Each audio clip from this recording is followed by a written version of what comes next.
Hello, my name is Guru Plant and this is Bedrocking Minecraft. This will be Prowl's Patreon server. Been on the server about 2 months now, so I thought it was time I'd get a video in, show you guys around my base and see where we go from there. So this is the portal room. This is where you come in if you come in via the Nether.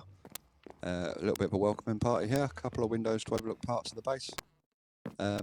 If we go downstairs, I have a little bit of an enchantment station set up.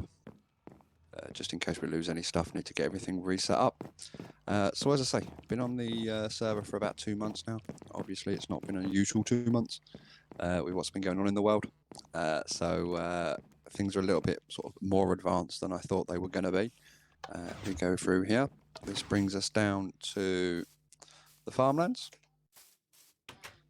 Just a little out farm building. Is set up as a loom stand for banners. We've got 16 odd fields, a couple of beehives which I'm going to be relocating into the main base in a bit, and some zombie horses. This is where I was going to be crafting all the banners for what you'll see later on. Obviously that moved into the shopping district, where we are running a competition that's finishing today to try and get some banners made up, and there is an upstairs but there's nothing up there at the moment. This is all sort of sectioned off so I can farm my berries without dying to them. Got some carrots and other stuff, and then all lit up, and gates outside so nothing can get him. This monstrosity is my villager breeder. This is based on Old Guy's design. It's a really efficient design, comes up with some really decent villager rates and stuff like that. It's a really cool mechanic that uses 2 stacked villages. So you've got the village where you actually breed all your villagers right at the top here. This can have anything up to 8 pairs. I've only got 3 running at the moment because that's all I need. And then the babies all drop through the hole in the middle to the waiting village below, which has just a single bed in it. But that unassigns them from this village and assigns them to the village downstairs. So if you want to ship the villagers off to where you actually want them, you just break a single bed, and none of the villagers have any associations, no points of interest, anything like that. Did make a little tweak to this one. This thing runs through carrots like nobody's business, because this runs just on the clock, as you can see on the outside. But once these guys are full and passing carrots between them, a lot of them go through the hole. So there's a little hopper circle just at the middle here that just feeds the carrots back down to this box just here. One of the benefits from being up here is it does give us a nice view. This is the lake that I terraformed. That took forever and was not a fun job. It was a lake there. It was a nice small little lake in the middle there, but I actually increased it by about, well, drew the water level up 10 blocks, which made the lake significantly larger. Now, normally building a lake's not that much of a problem, but in a frozen biome, dealing with ice and not being able to use the normal tricks that you would do, that took a lot more time than it should have done. Nice aerial view of the castle as we come down. Do a quick flyby. Back over the portal room, and we can fly through the river that we created as part of the lake. And we can have a quick fly past of the ice farm, which I'll probably show you at a later date, maybe on next week's video. Oh, lots and lots and lots of bad guys around here. We're not even going to bother with these. Let's just get back into the air. We may well stop here, have a quick look at the gatehouse. Thank you to Squeaky for sleeping for us. So this is the gatehouse. If you watch any of Saber's videos, you've probably seen his invading horde that ran an attack on me. Just have a quick look around because I've not got any volume on. No, there's no creepers hiding around here. A bit of a phantom. Yeah, this is Saber's horde that tried to attack me. This gatehouse is what caused the castle to appear. Finally. So, yep. I decided that I was going to build a single base this season. We originally, when I first joined the server, oh, you're not one of Prowl's troops. When we first joined the server, it was noted that we were going to reset the world completely when the Nether update came in, so my plan wasn't to have a particularly large central base or anything like that. However, with the events that have happened over the last month and having a little bit more time on the server than I originally expected, things developed, and having done the lake and put the river in, the moat in, I then needed a gatehouse for the bridge that I was building. So I built the gatehouse. Liked the way it looked. It's the first time I'd ever done any sort of real medieval building. So yeah, we built the gatehouse, and then that caused us to build a castle to go with the gatehouse. The portcullis is one of Bowtie Man's. It's a really nice portcullis design, 3 high, so you can ride horses through it without your head going through the bottom section. We take a quick look upstairs, we get another nice view of all the work that we've been doing. So yeah, we'll come up here. We've got a nice walking top. It gives us a nice view of the stained glass in the windows. Look at the bridge that we did over to the portal room. Another little bridge down here. And then that's the lake. This river was all, as I say, handmade. There's another couple of waterfalls in the middle of it. And then there's a big waterfall at the bottom there that we'll take a look at from the other side. And get a nice little view of the farmland and a better view of the building from up here as well. If you ignore, as I say, the absolutely ugly monstrosity of the villager breeder. So, what we'll do is we'll take a fly down to the castle.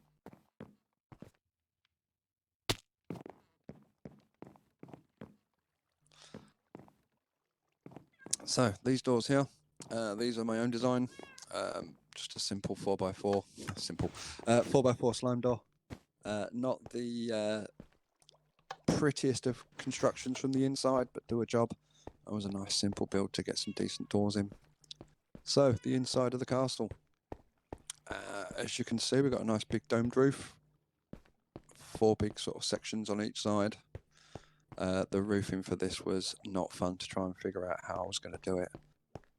Took quite a while to actually work out how to get everything to interconnect and everything else, and then to make the walls sort of not just big grey slabs.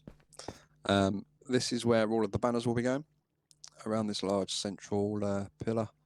Got a few in there already, some pillager banners and stuff like that. But this is where all the banners that people are building on the server, hopefully people have finished, I've not checked today, will be going around here, and anything else I'll have to fill in myself. And we have my storage system. Just a nice, simple single item filters on each one of these. Pulls all of the main mineable stuff, farmable bits, into the top ones. And then what I end up doing is manually sorting out the rest of it underneath. So for example, if we go into the wood one, just have a quick look. All of the logs get pulled into the top chest automatically. I just store all of the rest of the bits in the bottom chest manually. Wasn't planning on being a full storage system, because it wasn't planning on being here for that long. Below, we have what is my furnace array. This is my super smelter, 64 furnace array, based loosely off Ilmango's design for the Psycraft server. Obviously not to the scale, but using some of the same tricks and techniques he uses for loading it, which is probably the fastest way of loading a furnace array or anything over sort of 16 or 32 furnaces. Let's just go and grab some stuff quickly. So if we let's grab some cobble, because I don't really want any more smooth stone. Just grab a couple of stacks. So if we come down here, you can put fuel in the bottom bit here. It should be filled already. Yep, quite a lot of fuel in there. We can set this up so that it now accepts shulkers or the input chest.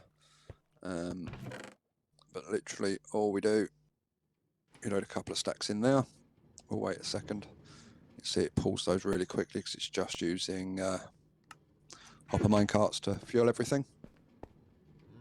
If we come out here, we can have a quick look and see how it goes. So that's the output chest, and then you can see the fuel chest running around the bottom side of things. And if we drop down the bottom here, we've got 4 banks of 16 furnaces, all picking up individual items from the hopper minecart, and pumps everything out really quickly.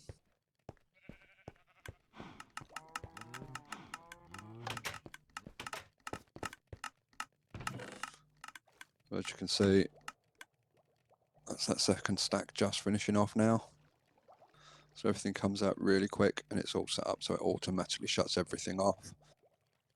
Doink. So all the minecarts stop working and everything else. What we'll do is we'll take a wander downstairs and I'll show you the rest of the build. So if we head to the bubble elevators, we have 2 bubble elevators, obviously one going down, one coming up. There's a number of floors down here. So the first floor is back to the workings of the super smelter. If we go to the second floor, we've got all of my farms, or most of my farms. So we've got the wool farm and the cow farm. Cow farm is actually Prowl's design. So that's where I got it from. Simple cow farm, but really efficient way of actually feeding your cows without running through hundreds of wheat. Just 2 cows back to back. So you can go and give 1 each. So there's 16 pairs up there, so we can get 16 cows quite quickly. We have Navi's bone meal farm. So this is a 0-tick sugarcane farm running straight into composters for bone meal. Don't really use this a huge amount, I'll be brutally honest. It was primarily used for this thing, which is just a simple coral farm, just to get your coral fawns, seagrass for the coral shop, but there's not been a huge amount of demand for them, so haven't spent a huge amount of time using it, so haven't spent a huge amount of time using that. I'm probably looking at changing this into a bee farm for my next project. Going to need quite a bit of honey, so I might change this, pull this down and just change this into quite a simple bee farm. But we'll take a look at that, might put it somewhere else instead. I've got plenty of room in this space. If we go down to the next floor, oh, one too far, do the loop. This is another one of Old Guy's designs. This is Old Guy's latest iron farm trading hall. So it's a dual one. Set up for working on the next update, even though this is going to be here in the next update, because we're not going to be here in the next update.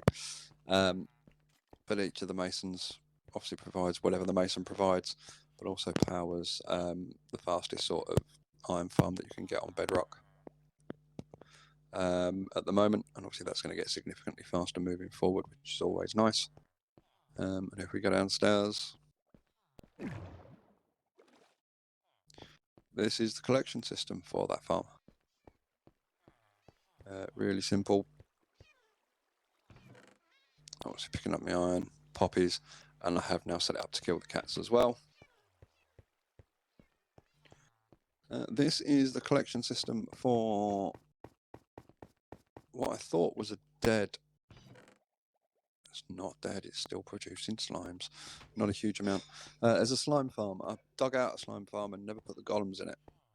But that is now starting to produce slime, which is great to see. And then there's one level below, I might as well go down there, which is just my strip mine. I'll be honest, I haven't done a huge amount of mining on the server at all. Just got a real basic strip mine. Have to be careful with this because, as I say, there is a slime farm just down there. So I've dug my way around that to begin with. And we can take the bubble waders right the way back to the top. So here we are back in the main floor of the castle. We'll have a quick tour of the upstairs. So if we go through the main bubble waders. Up here is pretty much all decorative. Downstairs is all the function. This is all the fancy. So we have a throne room, matching his and her thrones. If we take a quick wander down the stairs, a little doorway just here, takes us onto the ramparts, so you can see the farmland, again, the ugly villager breeder, the portal room. If we come through this one, I have like my sorcerer's den, you know, what we're working on. We've got all the oddities that we've collected, map of the local area. If we come back up here, have another rampart on this side. This will be overviewing what my next build on the base is going to be. So we've got obviously this natural harbour, which we're going to turn into a little bit more of a fishing village and docking area and stuff like that, and hopefully get a big boat put in the side just here. And then just mainly to balance out sort of the outside of the building. I've got these two large window areas. That's where the bubble elevators are. This one just has access to the storage system and stuff like that, but this just sort of balances out the outside of the build. I'm going to have a view of the ice farm that we'll show you on the next video.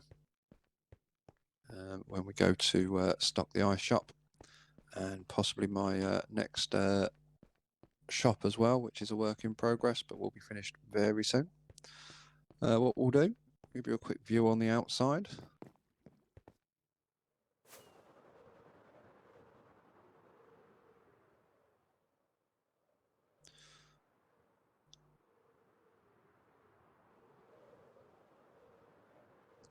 A proper view of the castle. Still need to do a little bit of work on the outside at the top half, I think. It's not as clean as I would like. Well, it's a bit too clean, actually. I think it's a bit too solid grey. Possibly need to do some work on these parts here. But the actual sort of the four sides of it are all really nice, I think. All the windows, detail work and everything else I think works really well. It's just this big central pillar I think I just need to do a little bit of work on. And we can come back in here.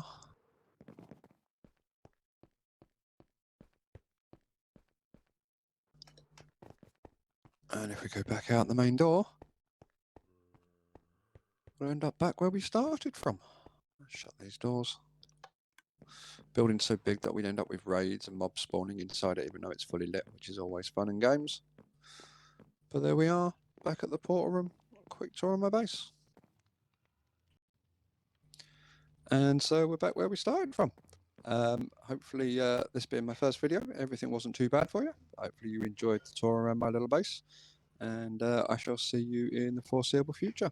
Not only is my first video on this channel, this is actually my first YouTube video ever, so any tips, any advice, if you want to leave me a comment, it'd be greatly appreciated.